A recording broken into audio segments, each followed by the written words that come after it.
Hello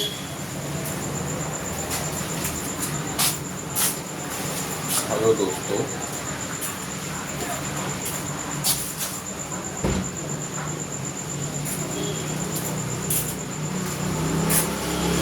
तो आज का टॉपिक पढ़ने से पहले मैं बता देना चाहता हूँ कि थोड़ा 3 लेक्चर पिछले में जो पढ़ा है उसे एक बार फास्ट रिवाइज कर लें।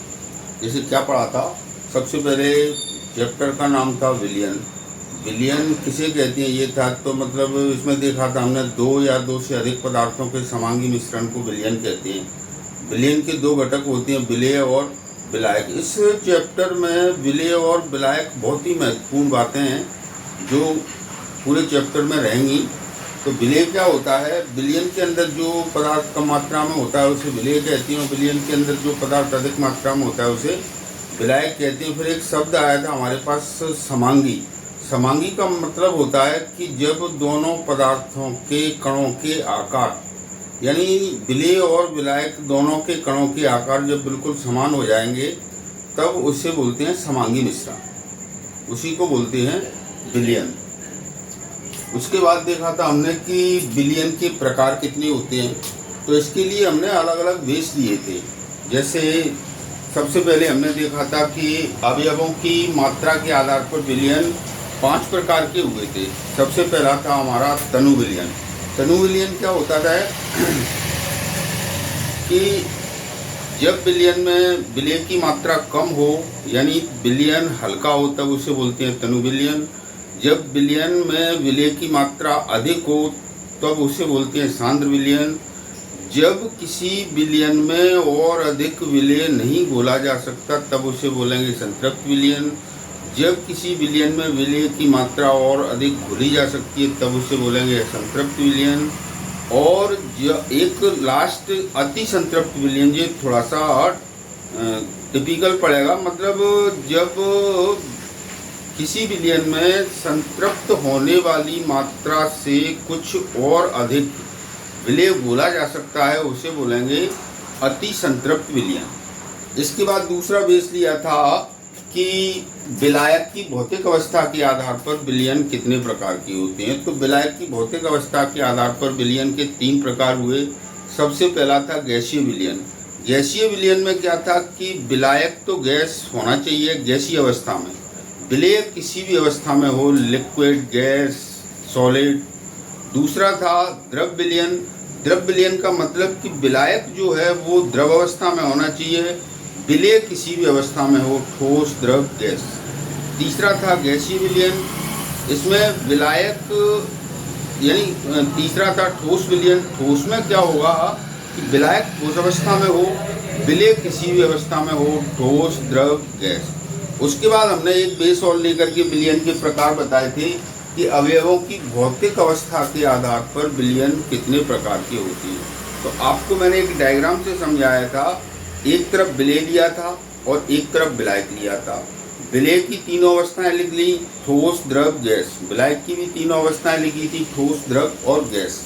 तो सबसे पहला विलियन बनाया, ठोस की 3 से विलियन बनाए। ठोस का ठोस में विलियन, ठोस का द्रव में विलियन, ठोस का गैस में विलियन। दूसरा था द्रव का ठोस में विलियन, द्रव का द्रव में विलियन, द्रव का गैस में विलियन। तीसरा गैस का ठोस में विलियन, गैस का द्रव में विलियन और गैस का गैस में विलियन। इस तरह से इस आधार पर विलियन हुए 9 प्रकार के। तो ये था हमारा पुराने जो टॉपिक था, लेक्चर था, उसका रिवाइज। अब आज देखते हैं कि अब नया जो आज का टॉपिक है उससे हम पढ़ने जा रहे हैं, उसे बोलते हैं विलेयता। विलेयता बोलो इसको, या घुलनशीलता बोलो, या इंग्लिश में ऐसे सॉल्युबिलिटी बोलती है। तो विलेयता क्या होती है, जैसे मान लो समझते हैं कि ये कोई बर्तन लिया,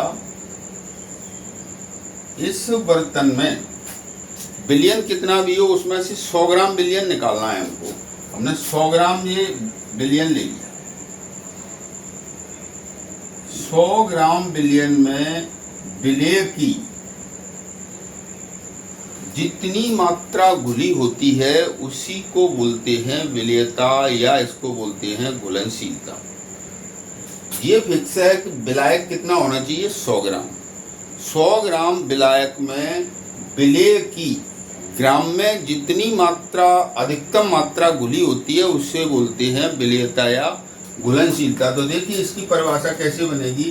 किसी विलायक के 100 ग्राम में, यानी विलायक कितना लिया है, 100 ग्राम में किसी पदार्थ का मतलब जो घुला हुआ है विलेय की जो अधिकतम मात्रा यानी ग्राम में घोली जा सकती है, उसे उस पदार्थ की या विलेय की उस विलायक में विलेयता कहते हैं या घुलनशीलता कहते हैं। ठीक है। उसके बाद आता है दूसरा हेडिंग, गैसों की द्रव्य विलेयता। गैसों की द्रव्य विलेयता कैसी होती है, यानी सभी गैसें द्रव में एक जैसी घुलती हैं या अलग अलग गैसें द्रव में या जल में अलग अलग घुलती हैं। तो सभी गैसें द्रव में अलग अलग घुलेंगी। जैसे देखिए इसमें विभिन्न गैसों की द्रव्य विलेयता अलग अलग होती है, यानी सभी गैसें जल में एक जैसी नहीं घुलती। जैसे ऑक्सीजन की जल में विलेयता कम होती है, जबकि कार्बन डाइऑक्साइड तथा HCl जल में बहुत अधिक घुलनशील हैं। अलग अलग हुई। जैसे ऑक्सीजन को जब जल में घुलेंगे तो घुलेगी लेकिन बहुत कम। अगर ऑक्सीजन जल में नहीं घुलती तो जलीय जीव जंतु, जलीय वनस्पति तो बिल्कुल जीवित ही नहीं रहती फिर, यानी घुलती है, बहुत कम घुलती है।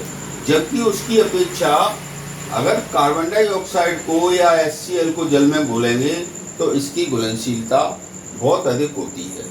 अब सवाल ये खड़ा हुआ कि ऑक्सीजन जल में क्यों कम घुलती है और CO2 या HCl ये जल में अधिक क्यों घुलती हैं। इसका कारण क्या है, तो देखिए इसका कारण ये है कि जिस गैस का अवशोषण गुणांक अधिक होता है, यानी इनका अवशोषण गुणांक ज़्यादा होगा अपेक्षाकृत ऑक्सीजन के, तो जिस गैस का अवशोषण गुणांक अधिक होता है वह गैस द्रव या जल में अधिक घुलनशील होती है। जिस गैस का अवशोषण गुणांक कम होगा वो गैस जल में कम घुलनशील होगी।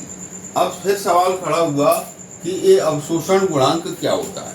अवशोषण गुणांक होता कुछ नहीं है, एक एब्जॉर्ब करने की कैपेसिटी या शोषण गुणांक, यानी एब्जॉर्ब करने की जो कैपेसिटी होती है उसी को बोलते हैं अवशोषण गुणांक। फिर भी देखिए NTP पर, NTP का मतलब नॉर्मल टेम्परेचर प्रेशर पर किसी विलायक के निश्चित आयतन में, टेम्परेचर को निश्चित नॉर्मल हो, NTP पर किसी विलायक के निश्चित आयतन में घुली गैस की अधिकतम मात्रा अवशोषण गुणांक कहलाती है। ठीक है।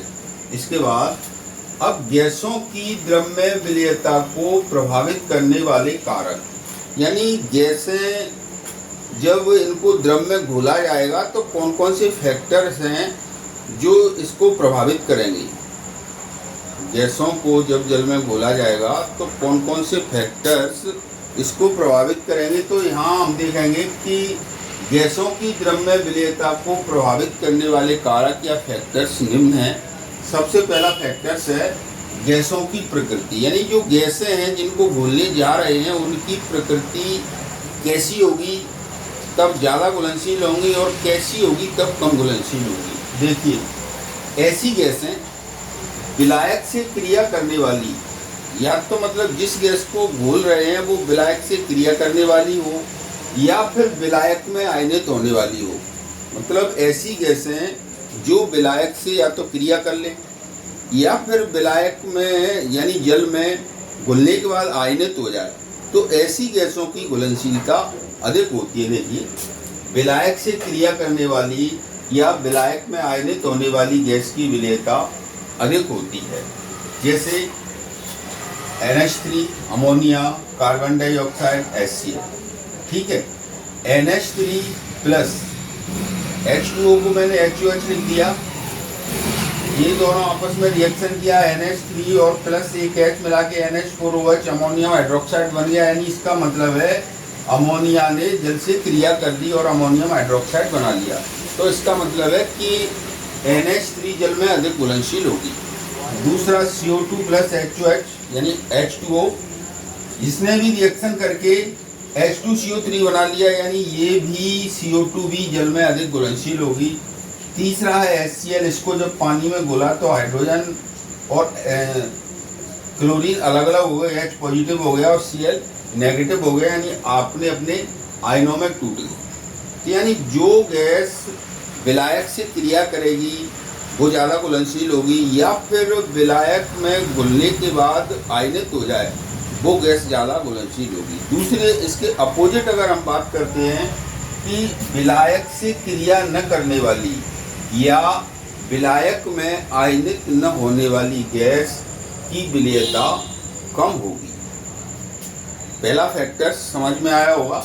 दूसरा फैक्टर है इसका विलायक की प्रकृति। यहाँ तो था गैसों की प्रकृति के गैसों की नेचर कैसा होना चाहिए, यहाँ है विलायक की प्रकृति। विलायक कैसा होगा, विलायक मतलब ध्रुवीय विलेय ध्रुवीय विलायक में अधिक घुलनशील रहते। जो विलेय ध्रुवीय हैं यानी जो आयनों में टूटने वाले हैं, वो विलेय आयनों में टूटने वाले विलायक में ज़्यादा घुलनशील होंगे। मतलब ध्रुवीय गैसें ध्रुवीय विलायक में अधिक घुलनशील होती हैं। जैसे HCl, NH3 गैसें जल में अधिक घुलनशील हैं, क्योंकि जल भी ध्रुवीय है, HCl भी ध्रुवीय है और NH3 भी ध्रुवीय है, तो ये गैसें जल में अधिक घुलनशील होंगी।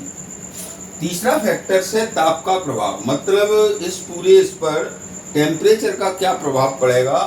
तो अगर किसी ताप में वृद्धि करने से, अगर ताप में वृद्धि की तो गैसों की घुलनशीलता घट जाती है। कारण इसका, ताप में अगर टेम्परेचर बढ़ाएंगे तो गैसों की जल में विलेयता घुलनशीलता कम हो जाएगी, घट जाएगी, क्योंकि गैस के द्रव में घुलने की क्रिया एक ऊष्माक्षेपी क्रिया होती है। ऊष्माक्षेपी और ऊष्माशोषी ये दो प्रकार की क्रियाएं। ऊष्माशोषी क्रियाएं क्या होती हैं, ऐसी क्रियाएं जिनमें ऊष्मा को एब्जॉर्ब किया जाता है, उन्हें बोलती हैं ऊष्माशोषी क्रिया। दूसरा ऊष्माक्षेपी ऐसी क्रियाएं जिनमें ऊष्मा बाहर निकलती है, उनको बोलते हैं ऊष्माक्षेपी क्रिया। जैसे जल और कार्बन डाइऑक्साइड का जब रिएक्शन कराया तो कार्बोनिक एसिड बना और ऊष्मा बाहर निकल गई। तो उम्मीद है आज का ये टॉपिक समझ में आया होगा बेटा। Thank you for watching this video.